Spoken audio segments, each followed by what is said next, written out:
How's it going, y'all? My name is Kobe Miyama, and welcome to Coco. You know, horror games are sort of hard to come by these days. You have the classics that are pretty spooky and entertaining, horror games that sort of dig into your psyche or make you question things you normally wouldn't have, or horror games that traumatize a generation, becoming a cult classic, only to fumble bags among bags. Or they are just shit. Now, I know what you were thinking. Where does Coco fall into any of this? That's a secret. But for now, in the month of romance, why don't we dive in? But before I do any of that, why don't I hit y'all with that disclaimer? Disclaimer. This video is nothing but me expressing my thoughts, experiences, and opinions. They aren't really meant to be reviews and shouldn't be viewed as such. If you have any disagreements with any of them, feel free to express it, but please do it in a conductive manner in the comments. Any of my thoughts or opinions will be directly towards the game. None of my opinions will be reflected towards the very talented creators that made the game. I do not own anything regarding Coco. Please support the official release that is owned by Aurorian. There is also going to be some spoilers on the way, so if you want to check out the game yourself, please click on the link of description below. With that being said, grab a snack, get a drink, and relax. I hope you enjoy the video. We open up to our main character Seiji, who is telling us about his life. He says he has always grown up in a small town far from civilized Redoubt. Technology wasn't around at the time, so they filled their imagination with stories of people who came from the city. Growing up with the other kids in the town, they left the place to look for a better life. However, they never gave up importance to the subject of people who were semi-human. Despite occasional news of murder or incidents, he always felt safe in the village where he grew up. Seiji decided to live life in the nearest city. Someone did him a favor by finding accommodation in the city so he wouldn't have to bother himself with tedious things. On his way of finding his new home, Seiji got lost and the sun began to set. To make things worse in the situation, he's in the wrong neighborhood. The neighborhood of monsters. As he enters the streets, we see he is underneath a tunnel of some sort. As he tries to cut through, he is startled by a squeaky yet deep voice. This fucking thing asks Seiji if he is new here and what could he be doing at this hour. Seiji is struggling to come up with an answer, but this thing keeps pressing him, asking if he is lost and came alone. He tells him that he came to visit and is looking for someone, but that didn't seem enough to face this thing. He tells us that he will find him. Seiji declines, but the creature grabs his arm and says, "No, you're coming with me." As he tried to take Seiji away, a female voice comes in. "Let go of the boy. He is with me."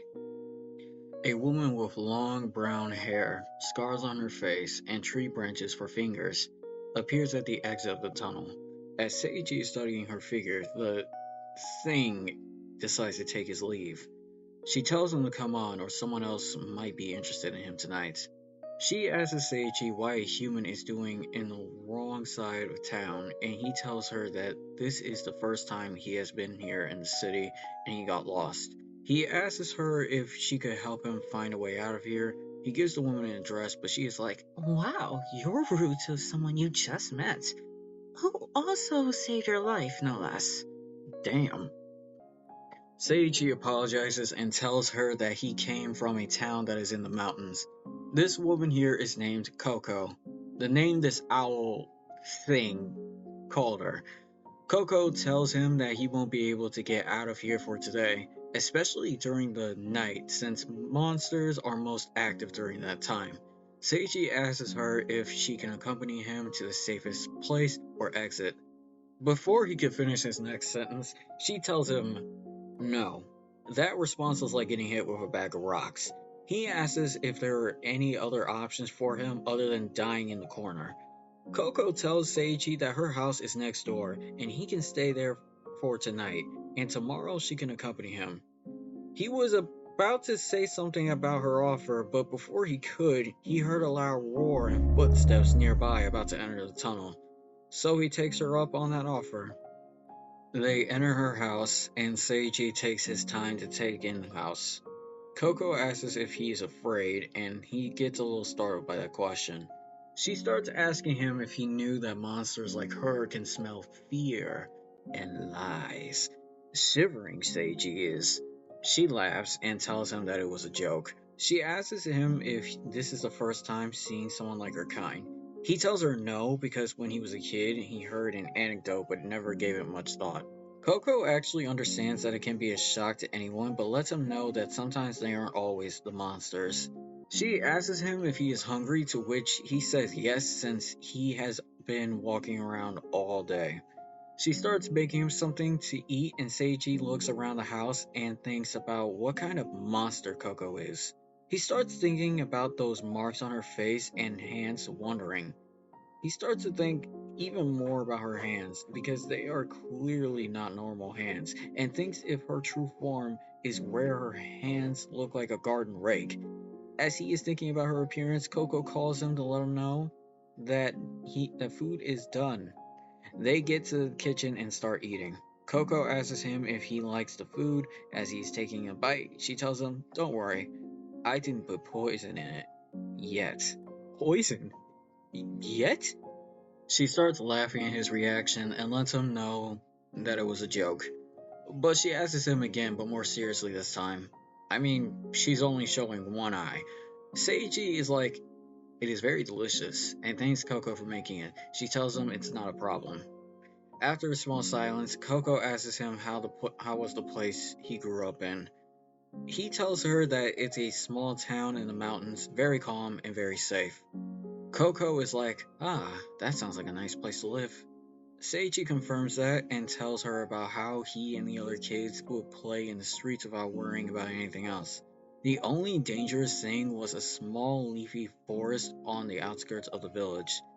Anytime the kids got close to that forest, their mothers would scold them like crazy. Coco asks him if it's normal for mothers to worry about their kids. Seiji doesn't answer that question, but asks Coco about her childhood and if she has lived in the city. Pretty sure that last question is obvious, but whatever. She tells him that she lived in a place with many trees near the city. She grew up with her mom until she abandoned her. Seiji apologizes for asking her that question, but Coco tells him that it's fine. Sometimes it's pretty normal for beings like her to do so, since their primal instinct overrides the rational instinct. Seiji asks her what kind of being is she, and she says that she is some kind of spirit. I don't think she even knows what kind of spirit, so just roll with it. Coco can grow or shorten her fingers as long or as short as she wants. So, like Wolverine. Now we all know this isn't her real appearance. Don't worry about her real appearance too much. We'll never see it. I think. Coco asks Seiji if he is afraid of her hands since when he was in the tunnel, Seiji was shaking. He cleared his throat and told her that he wasn't scared by her hands, but was more scared of what was going to happen to him since the owl was holding him real tight. He asks her what she was doing in the tunnel, and she tells him that she was on her way home until she heard noises coming from Hugo. That's not actually his name, but since he makes owl noises, she calls him Hugo. Alright, it's time for bedtime. Coco is getting ready to clean the dishes, and Seiji offers to help, leaving them to clean the dishes together. Coco tells him that she'll set up the bed, and once she does that, she tells Seiji that he can sleep whenever he wants. He offered to take the couch, but Coco insisted on it. She goes to the shower and tells him that she will sleep on another bed, even though there is only one room in the house. Seiji drops on the bed, dead ass tired. As he gets ready to sleep, he starts thinking about the place he's currently in, thinking about Coco and wondering what kind of person she is, despite being a monster. Seiji later heard the lights go out. He calls out to Coco and she doesn't respond. Despite hearing footsteps in the room, he opened his eyes in response and hello. You know I'm feeling a little lonely. Oh, wait. Sorry. As Seiji looks at her, he is able to discern that she isn't in her human form right now. Seiji asks her what she is doing, and she's like, to sleep, of course. But there's only one bed. Wait, what about the other bed you said before? Oof. Coco pushes Seiji on the bed, and he is terrified about what was happening. Coco tells him that she doesn't want him to sleep on the couch or anywhere else that isn't this bed. She notices that he is scared, and with strength behind it, she gives him a warm hug. She tells him to not be afraid and hold him close so he won't go anywhere. His strength fades and eventually falls asleep. Man, that was low-key a very comfortable position to be in. I'm a little jealous, even though it was a little forceful. He wakes up and finds that no one is around. He screams for Coco, and she just simply opens the door like, yo, what's up? He asks her what happened, and she just says that he was scared, so she let him sleep in the bed with her. I remember differently, but okay. She asks if she did anything wrong last night, and he tells her no. She tells him that breakfast is made, and Seiji gets up from the bed to eat. He takes a look at the plate and thinks that she is going out of her way to please him. I guess he thinks it's weird that a woman, a monster, would go out of their way to make food for a man who's human she knows next to nothing about. Or does she? I don't know, let's dismiss that for right now. Come on, eat. As he eats, Coco tells him that she will have to run some errands. She wants him to stay in the house until she gets back from doing so. Seiji tells her that she promised him that they would find a way out of the neighborhood tonight. Seiji even asks if it's any safer to go out in broad daylight since it wouldn't be much of a problem. But Coco tells him absolutely not. She tells him that if he leaves, monsters will come out, hurt, and eat him.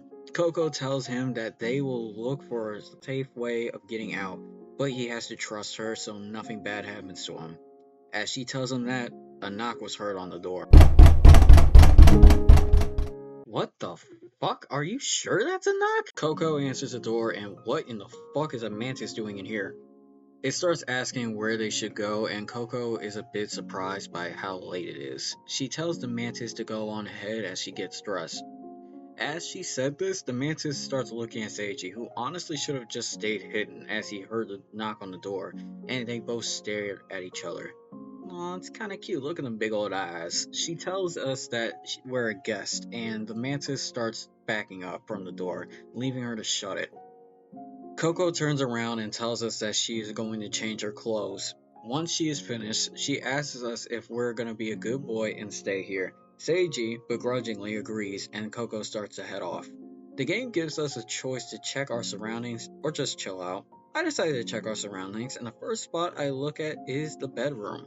As Seiji looks through her drawers, he found a diary of Coco's. With that, we get another choice: either be a dickhead and look through her diary, or be a good person and leave it be.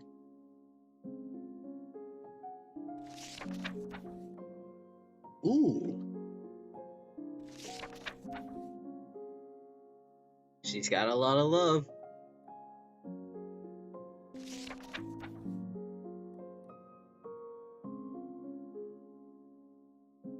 Yikes. After reading the book, Seiji leaves the bedroom and looks through the kitchen. As he entered, he heard movement from outside the door. We listen through, and he hears someone trying to enter her home.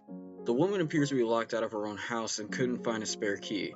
With that, the game gives us a choice: either ask for help and risk getting devoured, or just stay quiet and listen. I chose to stay quiet, and as I did, the woman comes to the door. Seiji is shocked by this, but the woman is calling for Coco. Now, we could easily back away from the door and stay silent, but no. Seiji, despite his fear, answers sheepishly. The woman asks if he was a friend of Coco's, to which he says it's something like that. He asks the woman if she can help him get out of the room. She asks if the door is broken, but Seiji tells her that Coco locked the door and can't leave without knowing how. The lady is like, strange. Why would Coco lock the door? Is it abnormal for monsters to lock the door? The woman is able to discern that Seiji is human because of his human smell. He admits it and tells the woman the whole story about why he is here and can't leave. You know, As of right now, it is not that bad. Would you rather be out in the street and take your chances with some random monster? Anyway, the woman tells us that she'll help us get out, but tells us not to trust Coco. Even goes further to tell us to keep our distance from her. She hears footsteps and darts off. Seiji gets himself together and waits for Coco. Coco arrives back home and asks Seiji if he missed her. Seiji did not comment on that. He asked her if she is done with what she had to do. She answers yes, and it leaves Seiji to ask if she can take him to where he belongs. She asks him where he belongs, and he's like, well, kind of obvious, isn't it? Alright, smartass. She said that she knows that, but she wants to know if here with her wouldn't be where he belongs as well. Huh? She is telling him that she won't hurt him, and she can keep him safe and well fed, but asks if he still had any reservations about her. As she said that, Seiji stayed silent for a moment, then asks why she doesn't want him to go. She does want him to go if that's what he wants, but she doesn't think it's a good idea to do it right now. Seiji asks why, and she tells him that 1, he didn't eat, and 2, it would be dark and dangerous for him to leave. Seiji is like, didn't you know a way to leave? And Coco was like, yeah, I do, but how do we know there aren't going to be any problems on the way and we have to take a detour? Seiji is quiet on that, leaving Coco to say it might be safe in her house for a couple of more days. After that, she will find a quick and safe route for Seiji. The only thing she asks in return is his trust. Seiji begrudgingly accepts this, but tells her not to take too long. She promises and starts making lunch for him. Seiji, however, heads to the bedroom to lay down after getting an A-OK from Coco. As he gets there, he falls asleep and has a strange dream. That dream was him being lost in the forest as a child, encountering a strange girl in there. She asks him if he wasn't afraid, and with no response, the girl tells him that he should fear her. Don't be scared of her or anything, because according to Seiji, she was crying, finding herself lost just like him. After a while, there was a voice calling for Seiji. In the walls. In the goddamn walls. Seiji puts his ear on the wall, and the voice from the wall is the girl Mirako, the neighbor Seiji spoke to before. That was a fucking tongue twister, my god. Mirako apologizes for not telling her name sooner, but Seiji tells her that it doesn't matter, because she listened to him and dined herself to help him. Mirako was like, don't worry, this is what people would normally do, don't you think? Mirako tells him that she is going to visit Coco so they could assess the situation on how to make his escape. Seiji thanks her again, but Mirako tells him that he has a chance to thank her when he is out of her ugly long claws. Then she tells him to hide from her and let everything go as normal. If they need to talk, they can do it like this. After she says that, she begins to leave. Right on time too, because Coco arrives at the scene. She asks him what's up, and Seiji tells her that he was just talking to himself. Coco just accepts his words and tells him that the food is ready. Seiji thanks her and starts heading to the living room. Kitchen area. What do you call this room? Anyways, they get started on eating, and after some compliments towards Coco's cooking, we get a choice on whether we ask about Mirako or talk about literally anything else. We start asking about how how her neighbors act. She tells him that she doesn't hang out with much since most demi-humans aren't social beings, telling him that most move here by instinct or selfish reasons. However, there are some that she knows closely, like Carol, who is a half-bird creature just like Hugo. Seiji asks if there is anyone else, and that is what led to Coco talking about Mirako. She knows her, but there was always something about Mirako that makes her uncomfortable. Seiji asks what kind of being is Mirako, but Coco doesn't know. She says Mirako is similar to Coco's, but it's closer to a spirit than a monster. She asks us what is about knowing her neighbors became a discussion, and I get another choice. Lie or tell the truth. I told the truth about what happened. Kind of. He partially told her the truth. Coco tells Seiji that if Mirako told him something, then ignore her. She tells him again that there is something about her that she doesn't like and wants him to avoid Mirako, telling him to promise her not to fall for Mirako's bullshit, and Seiji tells her he won't fall for her bullshit. After that, Coco starts telling him that he has no one else to ask for help or turn to. Seiji tells her that the people he knows are in his old town or he can't contact them. Seiji asks her why she asked, and Coco is like, so you have no one to turn to? Then what will he do once he gets out? Huh. I guess I didn't really think about that. Guess I'll just go home, get a job, and hold on to some money. Didn't he try to go somewhere to find a place for himself in the beginning? Like, why not just have Coco guide you to a place you were supposed to go? Or is it too late for that? Hmm, might as well go home. Coco gets done eating and is like, Hey, I know you're scared, but why not let me be your friend? my friend? Yes, your friend. She tells him that if he's alone, she can help him at any time he needs. He asks her how, and Coco tells him about how she knows what it's like to get a place you don't know without having someone to guide you. Telling him that she wants to be his friend, to help him, be there by his side, and give him a safe place in the house with her. I don't think that's how friendships work. That's something else. Seiji is quiet right now, but Coco tells him that he doesn't need to answer right now, just leave it for thought. After that discussion, Coco decides to clear up the dishes. Seiji thinks about Coco's attitude a bit and trying to understand her until he decides to go up to help her. They clean the dishes together until someone, that be it Mirako, knocks on the door. If that's her knocking, I don't want her banging on my door. Anyways, Coco answers the door for her and asks her what brings her over, since she normally doesn't visit. She tells her that she lost her keys and asks to come in, which Coco didn't object. Mirako walks up to us, getting a good look, and she asks us who we are, to which Coco tells us that we're an old friend of hers. Seiji reaches out his hand and is like, "Oh, nice to meet you, Mirako," trying to keep a facade of not knowing each other. Mirako goes, Likewise, boy. What's your name? "Ah, I'm Seiji." Nice to meet you, boy. I hope you take good care of my Coco. Damn, I told you my name and everything. Coco asks her why she came to visit her, which Mirako was like, It's true, it's true. I lost my keys again, and seeing on how clumsy I am with the door, here's my spare key. Anyway, that's all for me. Nice to meet you, Seiji. If y'all need anything, just let me know, huh? If you're still around, I'll pop by for some tea. See ya. Coco is not very infused by Mirako's sudden visit. She decides to go freshen up in the shower while Seiji headed to the bedroom to speak to Mirako. How he does that, you ask? Well, according to Coco, monsters have very good hearing and a keen sense of smell, so Seiji taps on the wall to get Mirako's attention. This is a tapping sound, by the way.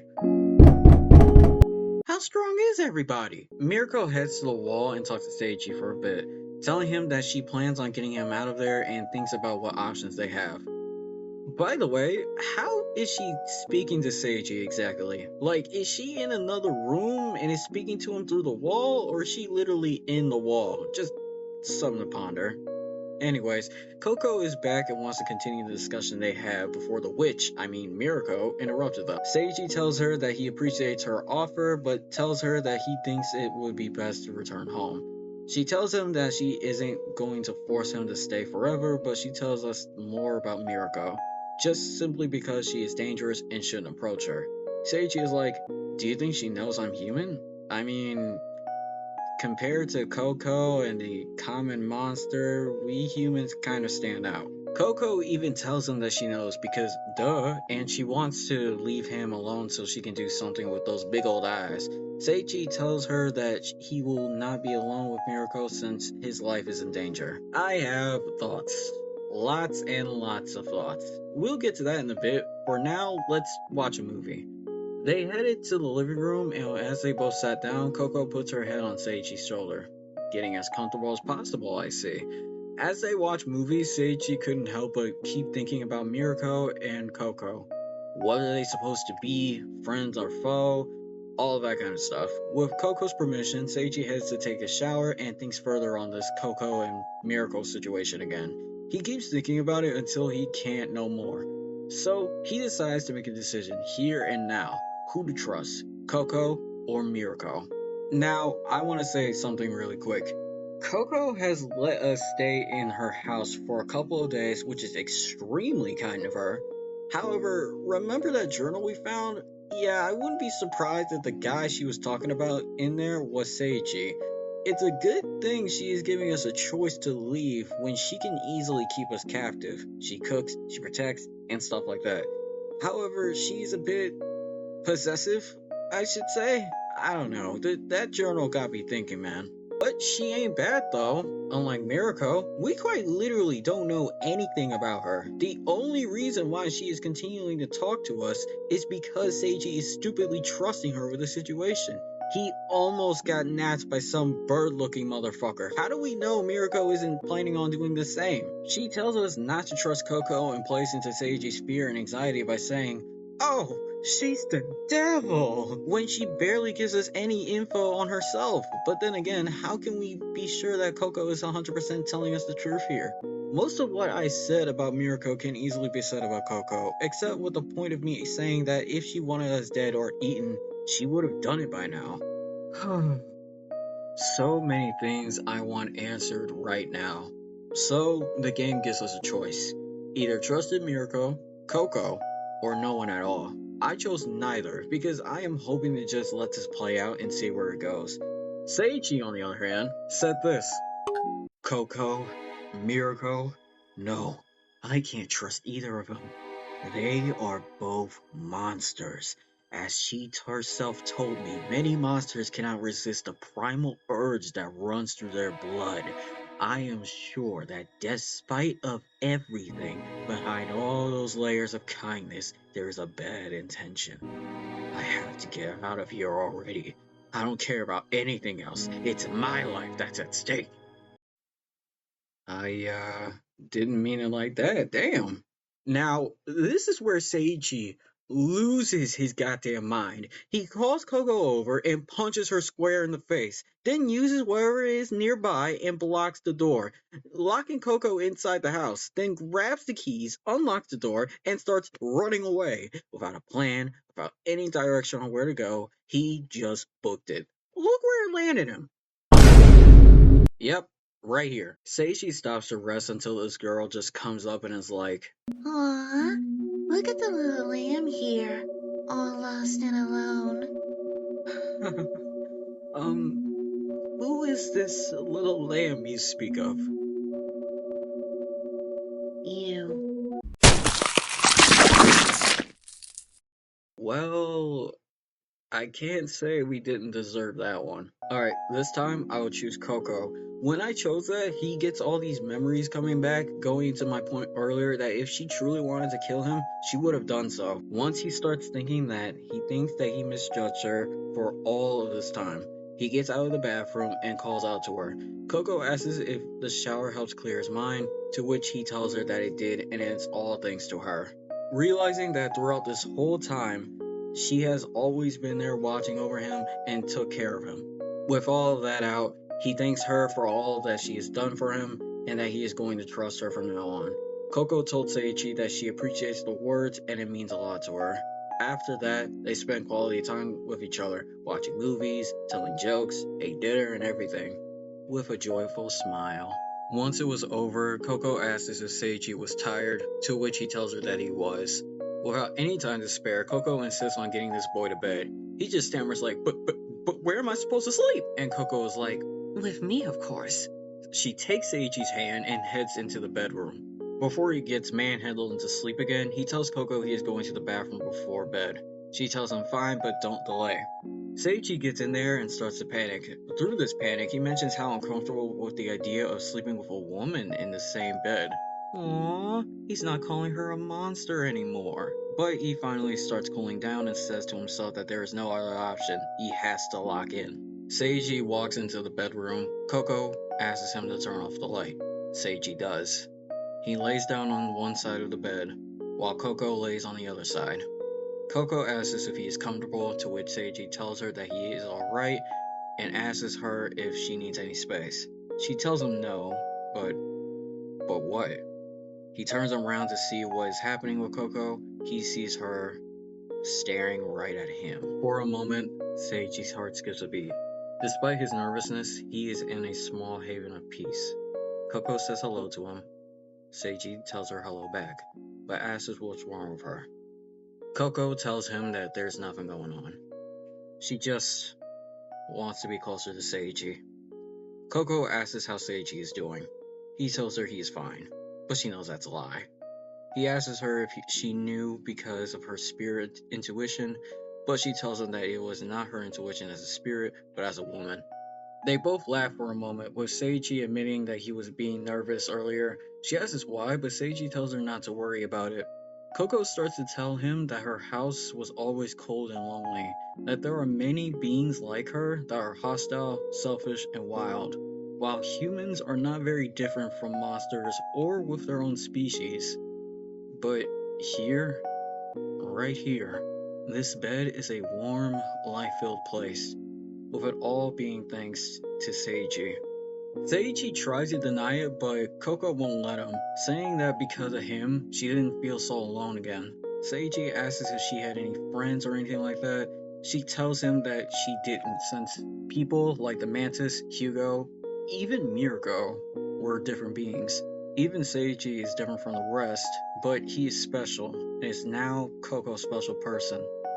She moves closer and asks if they should go to sleep now. Seiji tells her that it's fine and tells her goodnight. He rolls over and Coco responds by telling him goodnight as well.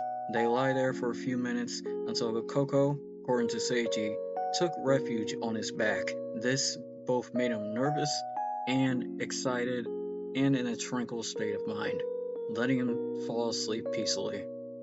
So after that night, Seiji wakes up and finds that Coco is not there. He goes to the dining room and finds a note on the table. It's from Coco. She tells him that she woke up early and took the opportunity to go out and do some things, telling Seiji she will come back soon. With that, Seiji goes to make some breakfast and watch some TV until someone is knocking on the door. Now, we don't know the people here in this neighborhood other than Coco and Mirko. From my knowledge, there's no people here, so Seiji should stay inside and not answer the door. Right? Wrong. This dumbass just walks up there and says, "Who is it?" And Coco is not here right now. She's out. Wait, it's Mirko. Whew, thank God. Wait, how the hell did she get in the house? Mirko just stands there like, "Yo, how you been? Are you in one piece?" But Seiji is like, "Bro, how the hell did you get in the house?" Miracle just smiles and is like, "Look what I have," and reveals a key in her hand. Say, remember that last time she came over to Coco's house? Well, if you didn't, don't worry, because it has nothing to do with it. She just stole a copy from the building's concierge. Concierge. I think that's how you say it. Concierge. Yes, concierge. Seichi just sits there and is like, "That's impressive, not gonna lie." But Mirko isn't having enough of that. She is like, "Come on, let's go. Let's get out of here." But Seichi is like, "Yeah, seems like it." But Mirko is like, "What's the haps? Aren't you worried about that weirdo Coco and those long ass fingers?" Seichi tells her that he is. Mirko tells him not to worry because Coco won't be back for a while. Seiji is still getting cold feet though because he hasn't fully trusted Mirko. However, Mirko asks Seiji if he knows what Coco really is. Seiji asks her what she meant, but Mirko tells him that he can ask Coco if he doesn't want to come with her, but leaves him with a warning. She won't come back for a second time. He asks what Mirko knows about Coco, but she just tells him that she can see things that he can't. As Seiji hesitates to make a decision, Mirko hears some footsteps going upstairs and assumes it's Coco. She asks Seiji one more time, and he tells her that he's going to stay here with Coco just a little longer. She goes, It's a shame. I don't know what that woman did to you, but we'll see if you think the same when you find out the truth.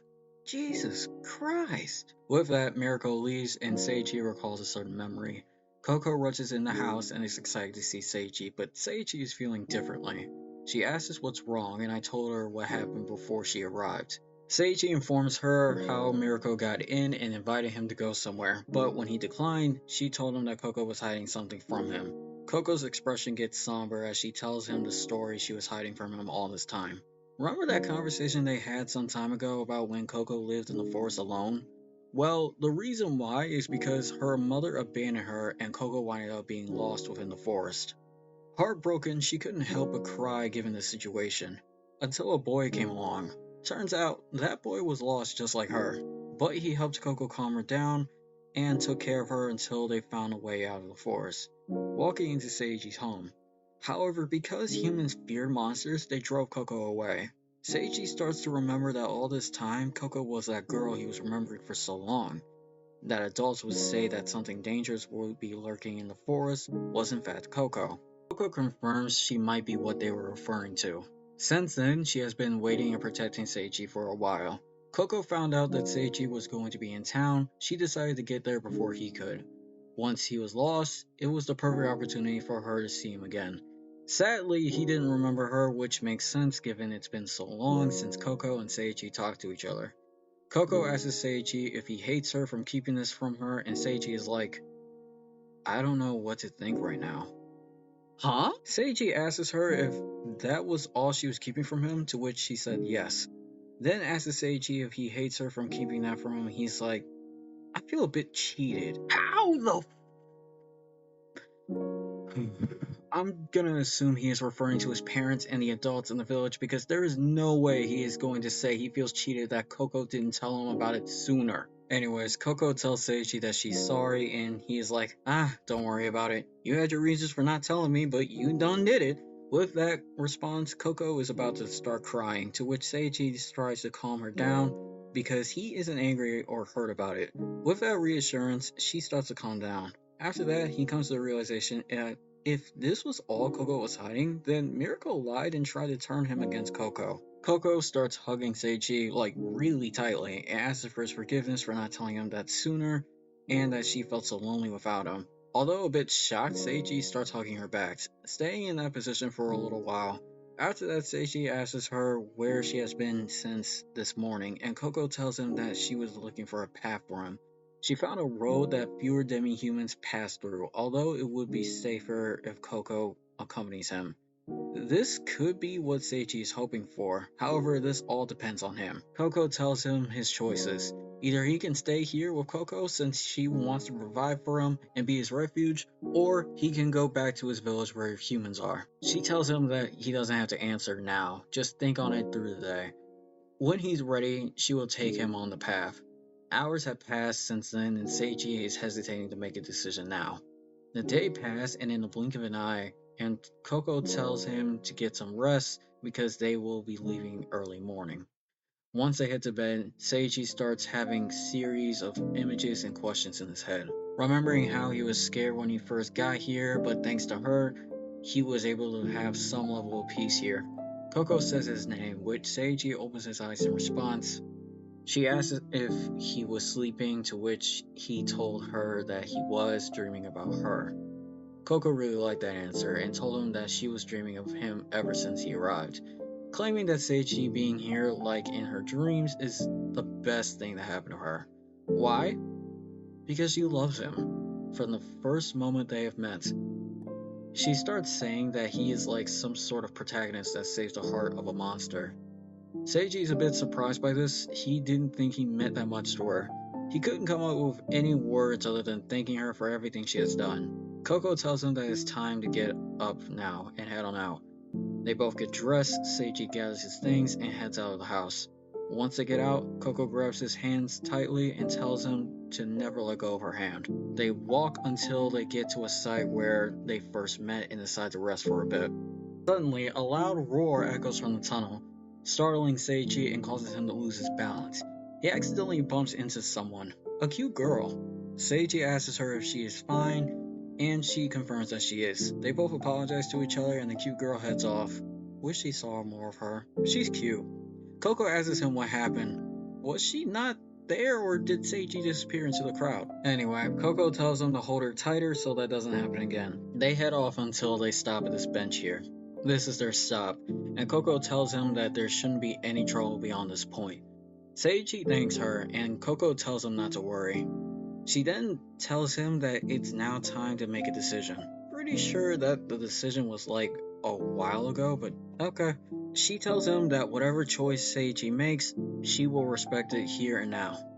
Telling him one more time she loves him. Our time has come. What decision will we make?